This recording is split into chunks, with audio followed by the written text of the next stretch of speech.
Paz do Senhor a todos os professores de escola dominical.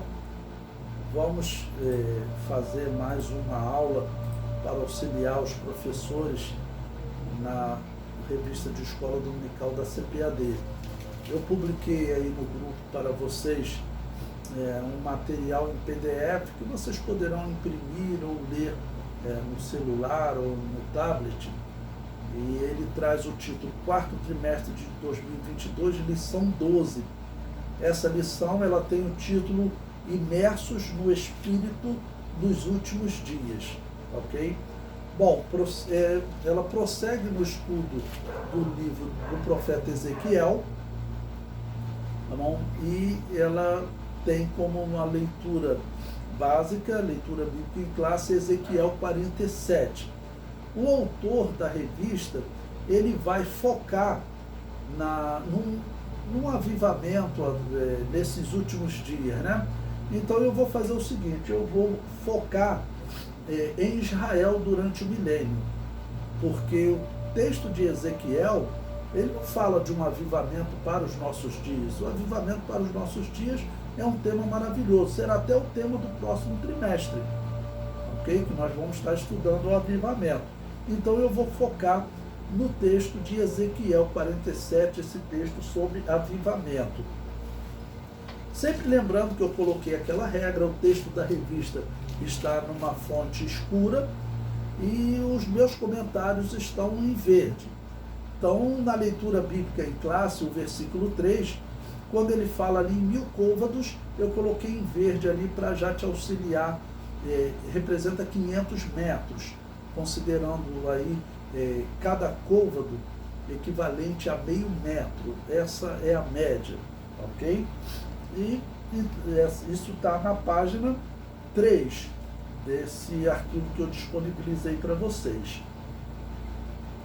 Bom, na página 4 eu coloquei também no versículo 8, quando ele fala as águas que descem a Campina, são outros textos que a Bíblia chama de Campinas do Jordão, para onde Ló se dirigiu quando ele se separou de Abraão, tá ok? As Campinas do Jordão ficam ali na região do Mar Morto, em volta do Mar Morto. E também nesse versículo ele fala que as águas serão levadas ao Mar Morto, que é um mar de água salgada, e sararão as águas. E eu coloquei um comentário em verde. O milagre ocorrerá no milênio, mas já temos visto esse milagre acontecendo. Se você pesquisar na internet, eles chamam de bolaimes, né, uns espaços onde estão surgindo água doce ali em torno do Mar Morto. E isso já está sendo visto como um milagre, tá bom? Depois, no versículo 10, em que a nossa tradução fala, será como o peixe do mar grande, porque o mar grande é o mar Mediterrâneo, e lá tem muito peixe, ok? Então eu coloquei aí em verde para vocês, mar Mediterrâneo. Bom, prosseguindo, nós entramos na introdução do nosso livro, e essa parte da introdução, que ele começa falando sobre esse momento, né, de que as águas vão trazer essa bênção espiritual, eu propus aí como uma mudança do título da lição. Ele, como eu disse, ele vai focar num avivamento nesses últimos dias, mas Ezequiel 47 não está falando dos últimos dias para nós, e também não está falando dos últimos dias para Israel, já está falando de Israel dentro do milênio, ok? Então eu comentei aí em verde. O melhor tema para a lição seria Israel imerso no Espírito durante o milênio. A profecia de Ezequiel 47 não faz referência aos últimos dias da igreja, que é o fim da era da igreja, nem aos últimos dias de Israel, que é o fim da grande tribulação, mas referência a Israel vivendo uma comunhão plena com o Espírito Santo durante o milênio, tá bom? Então, proponham isso aos alunos, né? Fazer uma aplicação para nós falarmos sobre Israel durante o milênio. São 2 capítulos que tratam desse tema, o 47 e o 48. Bom, depois ainda na página 5, entramos no capítulo 1 da revista sobre o aspecto escatológico. Ele fala da nascente de um rio no versículo 1, ok? Fala que a água sai do umbral da casa. Então eu coloquei um comentário aí em verde, umbral da casa. Certamente está em foco a lembrança da ordem de Deus para escrever as palavras que foram ordenadas nos corações e nos umbrais das casas. Tá bom? A mesma simbologia, como aparece lá em Deuteronômio capítulo 6, versículos 6 e 9. E estas palavras que hoje te ordeno estarão no teu coração, e as escreverás nos umbrais de tua casa e nas tuas portas. Tá, ok? Então, as palavras de Deus tinham que estar escritas nos umbrais da casa do israelita. E essa água saindo dos umbrais certamente está simbolizando. Lembre-se que água simboliza a palavra de Deus. Ok? E aí nós prosseguimos pela lição 6, onde tem o capítulo, o item 2, o guia celestial, tá bom? Em que eu faço um comentário em verde aí. Ele usa uma expressão chamando esse guia celestial de Cicerone. Nesse comentário ele chama de Cicerone. E aí eu comento, Cicerone é o especialista em uma determinada área de conhecimento. Normalmente aplica-se este termo a um guia de um museu ou uma área turística. Eu não o chamaria de Cicerone, pois este homem, para corrigir a cidade de Jerusalém e os seus habitantes, logo ele é mais do que um guia. Esse homem, que é Jesus Cristo, ele aparece com um cordel, tá, ok? Para corrigir, para medir, proteger a cidade de Jerusalém. Então ele é mais do que um guia, ele é mais do que alguém que vai mostrar a cidade de Jerusalém como um guia turístico, tá, ok? Ele é um protetor. Esse mesmo homem, aí já na página 7 eu comento para vocês, esse mesmo homem aparece ao profeta Zacarias, lá em Zacarias capítulo 1, versículo 16. Portanto, Yahvé diz assim: voltei-me para Jerusalém com misericórdia. A minha casa nela será edificada, diz Yahvé dos exércitos, e o cordel será estendido sobre Jerusalém. Então, o homem que aparece para Ezequiel, ele tem uma função de medir, de proteger ou de corrigir. Veja o significado da palavra cordel em hebraico. O termo cordel é tradução do hebraico avot, que por sua vez descrevia uma corda flexível usada para alinhar uma parede ou muro, como os pedreiros utilizam hoje uma linha para nivelar os tijolos. Essa linha era posta em dois extremos para acertar as pedras postas em um muro. Este cordel é um símbolo das regras da palavra de Deus sendo estabelecida em Israel e principalmente sendo obedecida. Tá, ok? Então esse é a simbologia desse homem, que claro é Jesus Cristo. Então ele é mais do que um guia para os israelitas, tá, ok? Podemos até dizer que ele vai guiá-lo na verdade. Aí tudo bem, poderia aplicar o termo guia, mas seria melhor até aplicar como um protetor, ok? E como alguém que faz com que a palavra seja ensinada de forma reta, correta. Isso era usado para alinhar um muro. Ou como um pedreiro que coloca um tijolo numa parte do terreno, coloca outro tijolo em outra parte do terreno, e ele coloca ali dois pregos, normalmente, né, com uma linha. E assim ele vai alinhando o tijolo e aquela parede fica certinha. Ok? Bom, prosseguindo, ainda nessa página 7, aparece ali o número 3, os novos frutos, ok? E depois, na página 8, o capítulo 2, sobre a implicação pneumatológica. Né? Pneumatológica porque esse termo vem do grego pneuma, que é uma forma de descrever o Espírito Santo. Pneuma é Espírito, tá ok? Então, pneumatologia é a doutrina do Espírito Santo, tá ok? E ele começa falando, o número 1, sobre as águas. Ele diz, esse ser celestial fez Ezequiel passar pelas águas, que ao caminhar no primeiro trecho de 1000 côvados, 500 metros, elas me davam pelos tornozelos. Depois ele vai andar mais 500 metros e as águas chegam no joelho. Mais 500 metros e elas chegam nos lombos. Mais 500 metros e ele precisa nadar. Ok? Então, ainda aí nessa página 8, eu coloquei um comentário em verde mais abaixo, que diz: a água é símbolo de purificação, como aparecia na pia que estava no tabernáculo. Lá em Êxodo 30, versículo 18, farás também uma pia de cobre, com a sua base de cobre, para lavar, e a porás entre a tenda da congregação e o altar, e deitarás água nela. Bom, tenda da congregação era onde estava a parte do santo e do santo dos santos.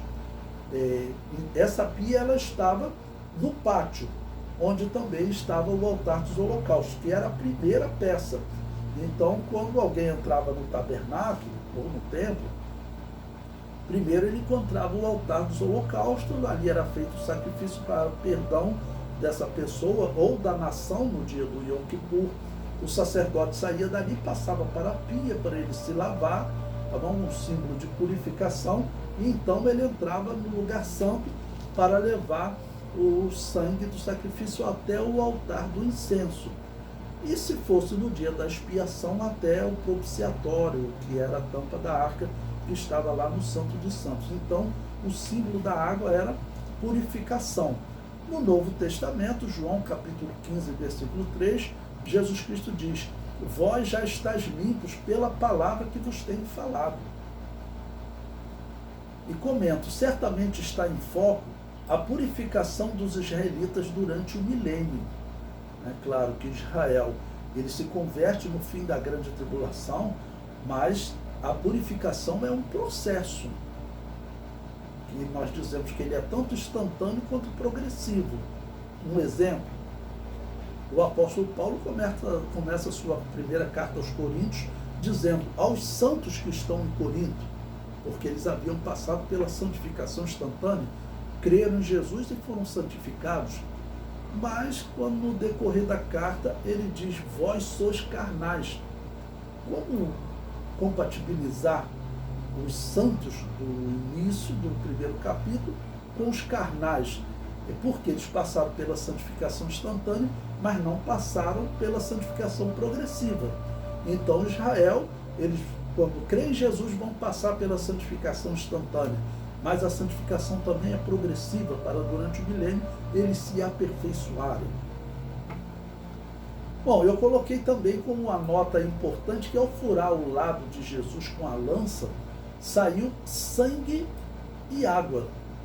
Né? E nós, simbolicamente, somos purificados pelo sangue de Jesus e pela palavra. Somos santificados pelo sangue de Jesus e pela palavra. Isso já na página 9, né? Na página 9 ainda eu coloquei uma mensagem aí, que eu sempre repito para todos os professores, disse Jesus, e de ensinar, ok? Bom, e nesse tópico que está falando do Espírito Santo, da imersão de Ezequiel nessas águas, eu comento em verde aí. Ezequiel representa os israelitas durante o milênio, se aproximando do Espírito Santo até que nadem, entre aspas, né, na presença do Espírito. Ok? Ou seja, que se envolvam com o Espírito Santo, ou se deixem envolver.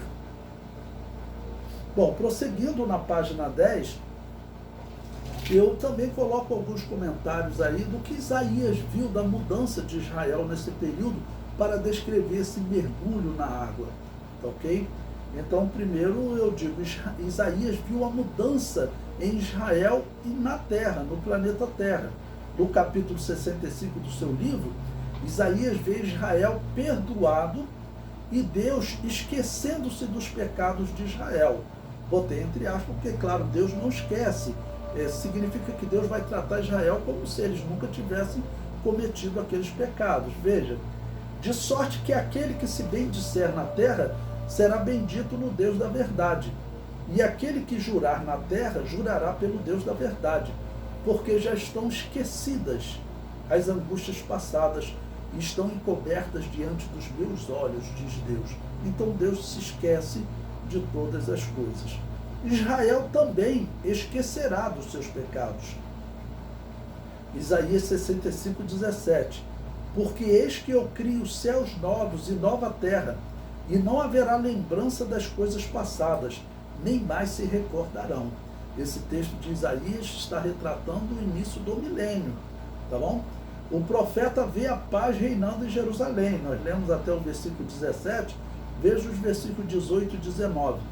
Mas vós folgareis e exultareis perpetuamente no que eu crio, porque eis que eu crio para Jerusalém alegria, e para o seu povo gozo. E folgarei em Jerusalém e exultarei no meu povo, e nunca mais se ouvirá nela voz de choro, nem voz de clamor. Isaías descreve o milênio como um período de bênção, onde o povo de Deus terá autonomia na terra e não serão mais escravizados. Trabalharão para o seu sustento e não para enriquecimento de outros. Estou continuando na leitura do capítulo 65. E edificarão casas e as habitarão. Plantarão vinhas e comerão o seu fruto. Não edificarão para que outros habitem. Não plantarão para que outros comam. Porque os dias do meu povo serão como os dias da árvore, e os meus eleitos gozarão das obras das suas mãos até a velhice. Alguns pensam que esse texto de Isaías 65 está falando da eternidade, mas não é, ele está falando do milênio. Veja que são pessoas plantando, edificando, tá ok? Envelhecendo. Isaías prossegue nesse capítulo 65. A pobreza diminuirá consideravelmente. Isaías vê um reino onde todo tipo de violência e opressão serão suprimidos. Com certeza temos aqui um resultado da prisão do dragão no início do milênio. Ele é o responsável pelas atrocidades que ocorrem nos dias de hoje. Existe o erro humano, mas existe o erro que é inspirado pelo dragão. Como tirar a vida de outro? Acho que tirar a vida de outro, como as pessoas têm tirado aí, no meu ponto de vista, não é humano. Isso é obra do dragão. As pessoas matam por qualquer coisa. Tem casos aí, pessoas estão devendo drogas na boca de fumo, a pessoa vai lá e manda matar. E o comentário continua. Com a prisão do dragão, permanecerá no homem apenas a herança do pecado de Adão, mas sem a força da ação do dragão. Durante esse período, conheceremos a real situação do homem após o pecado. Saberemos o que o pecado fez com o homem. Nesse período do milênio, o homem viverá neste corpo pecaminoso. Eu vi um comentarista falando sobre o milênio, dizendo que Israel voltará a um estado anterior ao pecado de Adão e Eva. Não, isso não é verdade. Israel viverá em corpos que infelizmente ainda sofrerão com a herança de Adão. Ok? O comentário prossegue. Quanto reduzirá o mal no mundo? Não temos como responder, mas com certeza as grandes maldades do mundo, as grandes violências de Nero a Hitler, os planos de controle que homens malignos fizeram e fazem, foram obras do dragão. Essa maldade extrema de Adolf Hitler, por exemplo, não dá para acreditar que isso é humano. Durante o milênio, eles não existirão. O homem que é bom nos dias atuais será o padrão do milênio. Então, durante o milênio, haverá um respeito maior pelo ser humano, por causa dessa redução da influência do dragão. Ainda agora na página 12, Isaías encerra esse tópico no versículo 23, dizendo: não trabalharão debalde, nem terão filhos para a perturbação, porque são a semente dos benditos de Yahvé e os seus descendentes com eles. Então veja, mais uma vez, não está tratando de eternidade, tem crianças nascendo, ok? Ainda na página 12, eu retrato também o capítulo 32 de Isaías. Isaías fala muito sobre o milênio, tá ok? Então, nesse capítulo 32 agora, eu coloquei até um tópico, Jesus, o grande mestre do milênio, porque ele vê o Messias ensinando no milênio. Então isso é muito interessante para ser tratado nesse período de conversão de Israel, que o autor não tratou na revista nesse ponto, né? Ou não deu muita ênfase. Então o comentário diz, Isaías vê o Messias ensinando no milênio. No capítulo 32 do seu livro, o profeta vê o Messias como grande mestre do milênio. Veja, reinará um rei com justiça, e dominarão os príncipes segundo o juízo. E será aquele varão como esconderijo contra o vento, e como refúgio contra a tempestade, e como ribeiros de águas em lugares secos, e como a sombra de uma grande rocha em terra sedenta. Quem é esse rei? Claro, é o Messias, é Jesus, ok? Então Isaías vê o Messias ensinando e diz que os olhos dos homens não olhem em outra direção e os seus ouvidos lhe rendem atenção especial. Isso está no versículo 3, olha. E os olhos dos que veem não olharão para trás, e os ouvidos dos que ouvem estarão atentos. E eu comento, ouvir a palavra de Deus hoje é agradável à alma, faz bem ao espírito do homem, ainda que anunciada por pregadores de inteligência limitada e unção limitada. Mas durante o milênio, a humanidade receberá um ensino diretamente de Jesus. Então, o que será comparar a minha capacidade de ensinar com a capacidade de Jesus? Não tem nem comparação. Então, por isso Isaías vê os homens, vamos dizer, tão atentos que eles sequer olham em outra direção quando eles estão ouvindo o ensino de Jesus, e os seus ouvidos extremamente atentos, né? Prossegue na página 13, ainda estudando Isaías 32, né? O profeta Isaías vê também a capacidade de raciocínio lógico do homem ser elevada. Ele entenderá muitos assuntos que hoje não entendemos, seja no campo científico, seja no campo religioso. Veja, e o coração dos imprudentes entenderá a sabedoria, e a língua dos gagos estará pronta para falar distintamente. Nos dias atuais, vemos uma inversão de valores. O homem bom é visto como um homem bobo por fazer o bem e não se dar bem sobre o seu semelhante. Já o homem mau é visto como um homem esperto e vitorioso, por conseguir o que almeja, ainda que prejudique a outros. Como aquele lema, né? Os fins justificam os meios, ok? Que infelizmente esse é um método ainda hoje utilizado por muitos. Do versículo 5 a 14, Deus revela a situação da nação entre os dias de desvio da palavra de Deus, que eram os dias de Isaías, cerca de 700 a.C., até o dia que eles se encontrarão com o Messias.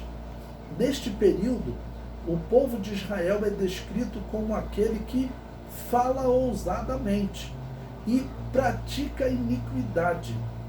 Ou seja, fala loucamente e pratica iniquidade, nesse período que eles estão desviados. Ou seja, pratica a quebra da lei. Iniquidade é quebra da lei.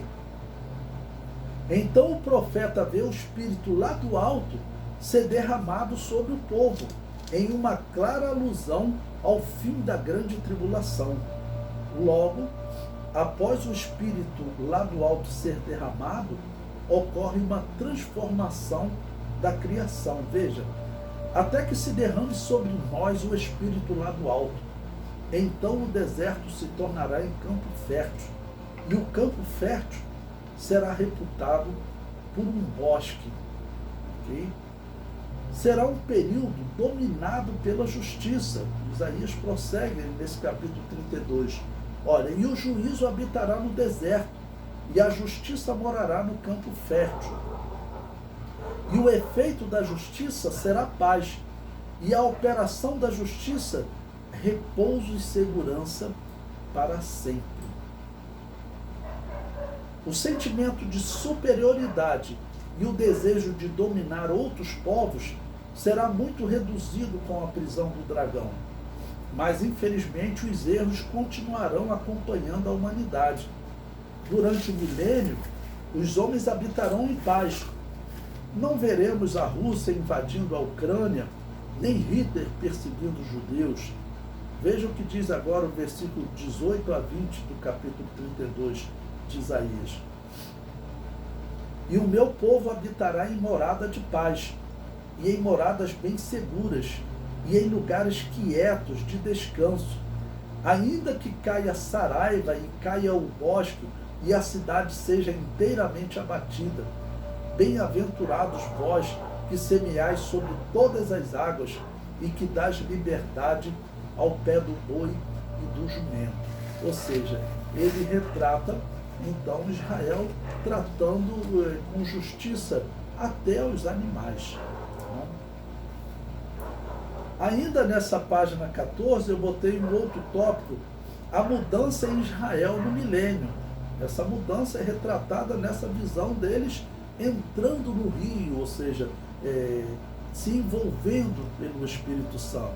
Então eu separei Isaías capítulo 58, em que ele afirma que 3 qualidades ruins deverão ser abandonadas por Israel. Olha que interessante, ele diz que o jugo, o estender do dedo e o falar vaidade. Veja o que ele diz. Isaías 58, versículo 9. Então clamarás e Yahvé te responderá. Gritarás e ele dirá, eis-me aqui. Acontecerá isso se tirares do meio de ti o jugo, o estender do dedo e o falar vaidade. O jugo significa o oprimir o próximo, tá ok? O estender do dedo significa o acusar o próximo, né? Você é o culpado. E o falar vaidade significa falar coisas vazias, né? Veja, eu comento aí o que significa o termo vaidade. O termo vaidade neste versículo é diferente do termo normalmente traduzido por vaidade no livro de Eclesiastes. Em Eclesiastes é utilizado o termo hebraico rabel, que segundo o dicionário Strong pode ser traduzido por vapor ou ainda vazio. O termo vaidade neste versículo é tradução do hebraico aven, e segundo o dicionário Strong, pode ser traduzido por problema, impiedade ou sofrimento. Sendo assim, o versículo pode ser traduzido como as coisas que o israelita deve tirar do meio deles. O que deve ser, acontecerá isso se tirares do meio de ti o jugo, o estender do dedo e o falar palavras que causem sofrimento. Ou seja, falar contra o outro, né? O comentário prossegue. Após abandonar estas 3 qualidades ruins, Israel deverá abrir a sua alma ao faminto e fartar a alma aflita. O resultado será a luz na vida deste homem. Assim será durante o milênio.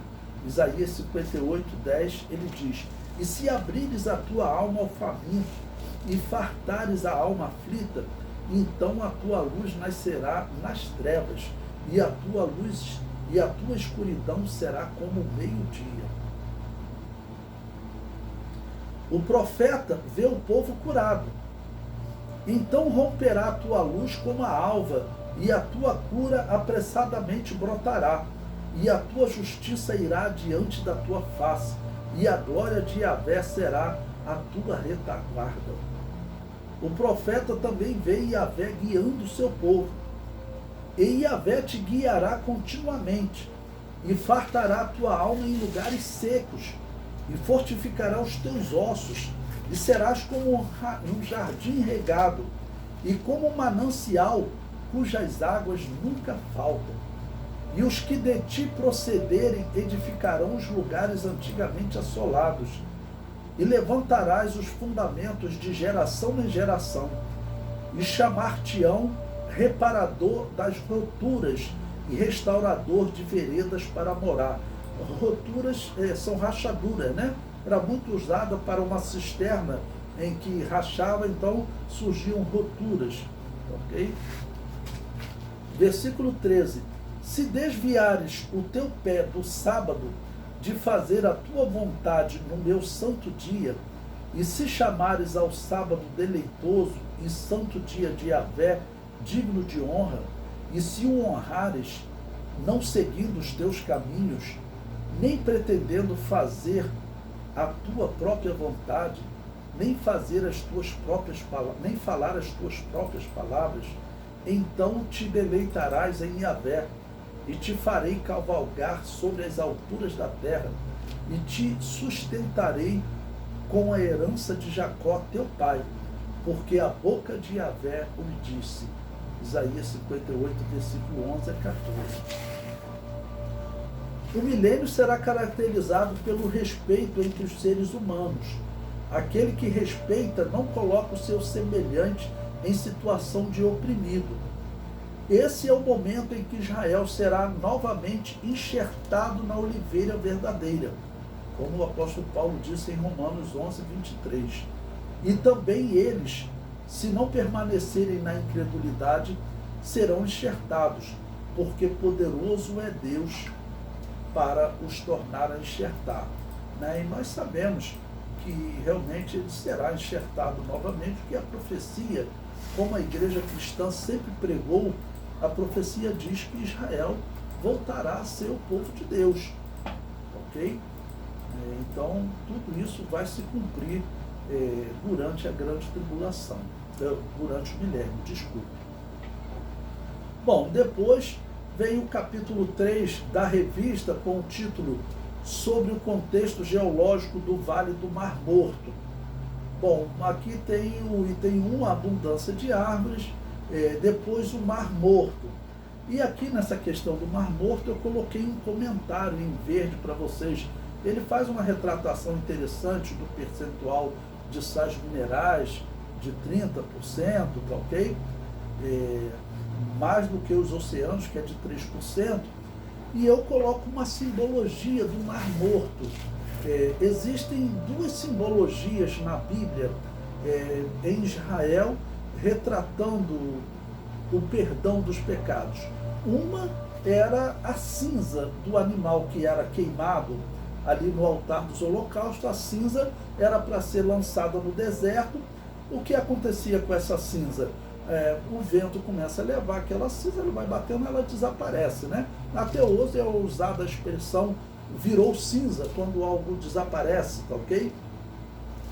E uma segunda simbologia de perdão era geográfica, exatamente ligada ao Mar Morto. Eu comentei aí na parte em verde, onde eu coloco: o Mar Morto é um grande símbolo de perdão dos pecados.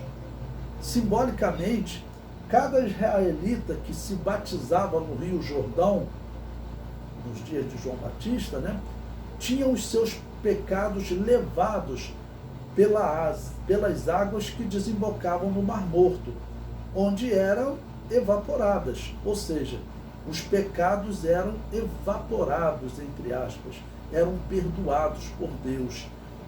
Enquanto os homens viverem na terra, mesmo durante o milênio apocalíptico, necessitarão de perdão dos seus pecados, necessitarão que os seus pecados sejam evaporados. O ribeiro que causa a cura do mar salgado saiu do santuário. Santuário significa o lugar onde se pratica a santidade. o lugar onde se pratica o culto santo. Então note que as águas, elas vão para o mar, elas curam o mar, mas o mar ele não é 100% curado. Ok? Diz que uma parte continua salgada. Por quê? Porque durante o milênio ainda existirá pecado. Os israelitas estarão vivendo em corpos corruptíveis, a igreja estará vivendo em corpos incorruptíveis, mas Israel estará vivendo em corpos corruptíveis. Por isso que uma parte do mar não é totalmente curada, uma parte do mar continua salgada, ok? Porque os seus pecados continuarão sendo levados pelas águas e evaporarão ali no Mar Morto. A quantidade de evaporação de água ali é anormal, ok? O Rio Jordão indo para aquela região, o normal é aquela região enchendo, mas a evaporação ali é anormal, não ocorre em nenhuma outra parte do mundo. Certamente uma influência divina, né, para nos deixar essa lição, essa missão, ok? Bom, foi essa parte que eu deixei aí para enriquecer a lição para vocês. Espero ter ajudado. Compartilhe com o máximo de professores que vocês conhecerem para fortalecermos a escola dominical. Amém? Deus os abençoe e a paz do Senhor.